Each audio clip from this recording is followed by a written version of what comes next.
My beloved brothers and sisters, thank you for stopping by. I remain your beloved Ekene. And today we are going to share words of exhortation. Topic that says interceding for nations. This topic is very dear to me. Nowadays, the countries, nations are going through tribulation or turbulent. I wish you join other saints that are interceding for the nations. Together with all our prayers, we will make difference. And in this series, I will be taking the word of God from the book of Amos 7 from verse 1 to 6. Then I say, O Lord God, cease, I beseech thee, by whom shall Jacob arise? For he is small. Remember a story about one guy called Charles Spurgeon. He said, in the prevail over every wickedness in the land that may prompt the wrath of God.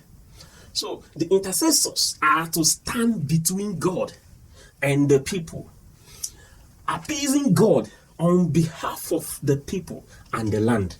It is needed. Our text revealed the prophet Amos the message to Israel about two impending disasters. The Lord has shown him a band of a grasshopper would invade Israel, eating the grass of the land, which means famine.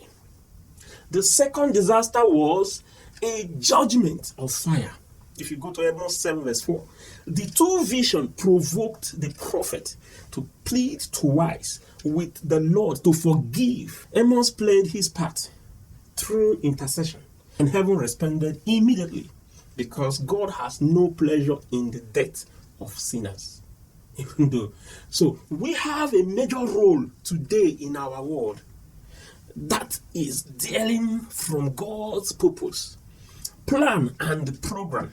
The internet has brought immoralities closer to every human. As you go about your business today, or think of anything you are thinking of, do the world a favor and pray for the mercy of God on the land and on your nation. Wherever you are living, one thing is God needs you to fill the gap. He needs us to fill the gap. If you can't fill the gap now, when else?